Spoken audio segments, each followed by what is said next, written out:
తొలి రోజు తెలంగాణ అసెంబ్లీలో షురు అయిన హీట్ ను తమ డైలాగ్ వార్ తో మరింత పెంచేశారు నేతలు. గవర్నర్ ప్రసంగం చుట్టూనే రాజకీయం తిరిగింది. గవర్నర్ స్పీచ్ పై గరం కామెంట్లు చేశాయి విపక్షాలు. గవర్నర్ ప్రసంగం చిత్తు కాగితంతో సమానం అంటూ తీవ్ర స్థాయిలో వ్యాఖ్యలు చేశారు బీఆర్ఎస్ నేత ప్రశాంత్ రెడ్డి.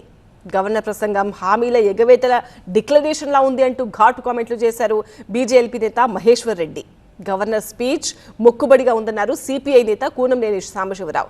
బీఆర్ఎస్ నేతలకు ఒక రేంజ్ లో కౌంటర్ ఇచ్చారు కాంగ్రెస్ ఎమ్మెల్సీ అద్దంకి దయాకర్. బీఆర్ఎస్ నేతల మాటలు వింటుంటే డ్రగ్స్ తీసుకుని మాట్లాడుతున్నట్టు అనిపిస్తోందని ఆరోపించారు.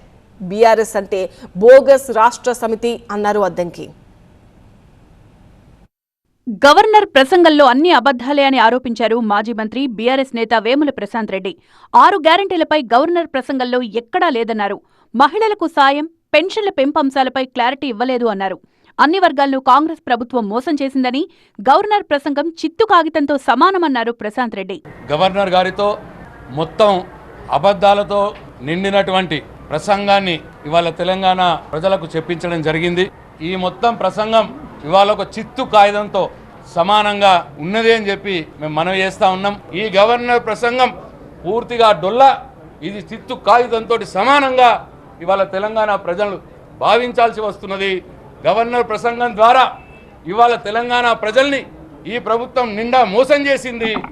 కాంగ్రెస్ ఇచ్చిన హామీల గురించి గవర్నర్ ప్రసంగంలో ఏమీ లేదని విమర్శించారు బీజేఎల్పీ నేత ఏలేటి మహేశ్వర్ రెడ్డి.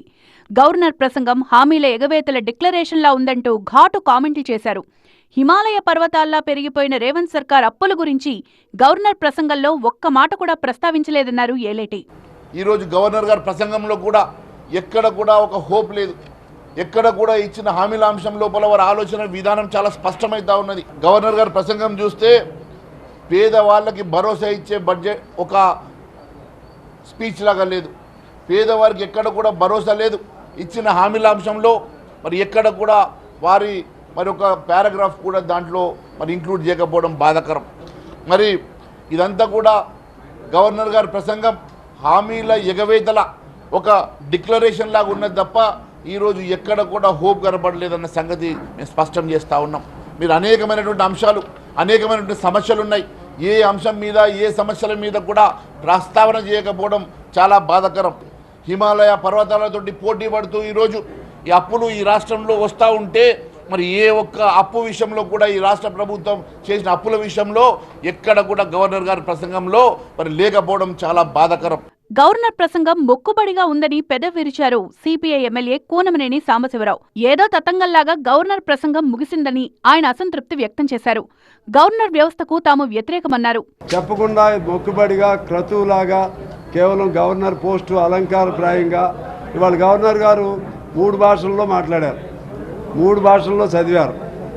ఏం చదువుతున్నారో మాకు తెలవలేదు. రాజ్యాంగ పద్ధతి ఉంది కాబట్టి, రాజ్యాంగం ప్రకారం అడ్రస్ ఉండాలి కాబట్టి ఆ మొక్కుబడి కార్యక్రమాలు చేయటం అనవసరం అనేది మా భావన.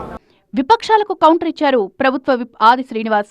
తమ ప్రభుత్వ పనితీరుకు అద్దం పట్టేలా గవర్నర్ ప్రసంగం ఉందన్నారు.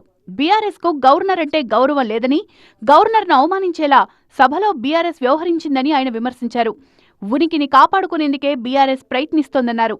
6 గ్యారంటీల్లో 5 అమలవుతున్నాయని, పెన్షన్ పెంపు హామీ సీఎం పరిశీలనలో ఉందంటూ బీఆర్ఎస్ కు కౌంటర్ ఇచ్చారు ఆది శ్రీనివాస్. వారికి గవర్నర్ గారంటే గౌరవం లేదు, చట్టం అంటే అంతకంటే గౌరవం లేదు. మోసానికి మారు పేరు ఇప్పటి ప్రభుత్వం కాదు మిత్రమా, మోసానికి మారు పేరు ఆనాటి మీ ప్రభుత్వం.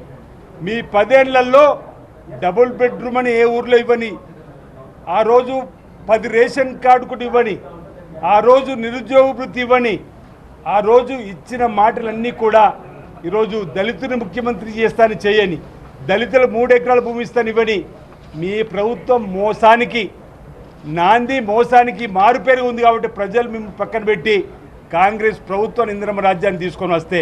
బీఆర్ఎస్ నేతలపై ఎమ్మెల్సీ అద్దంకి దయాకర్ ఫైర్ అయ్యారు.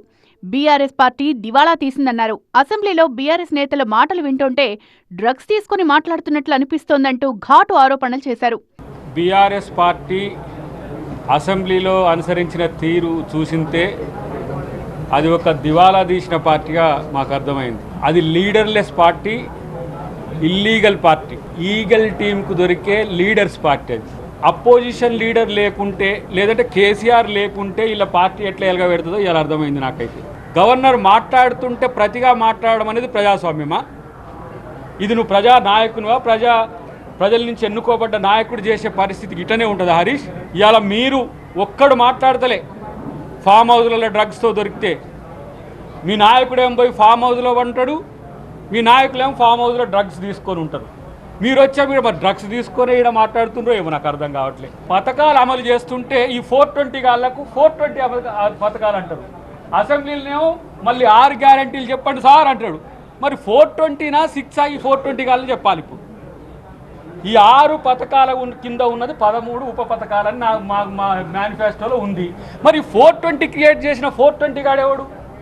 కేసీఆరా, కేటీఆరా, హరీష్ రావా, ఇంకెవరైనా వాటిని బయటికి తీసుకురాలి. ఇది బోగస్ రాష్ట్ర సమితి, పూర్తిగా బోగస్ తప్పుడు ఆరోపణలు చేసుకుంటూ దాంట్లో మాట్లాడుతున్నప్పుడు చేసే స్థితి ఏదైతే ఉందో అది మార్చుకోరి కనీసం. మొత్తానికి గవర్నర్ ప్రసంగంపై విపక్షాలు, అధికారపక్ష నేతల మధ్య గరం మాటల యుద్ధం జరిగింది.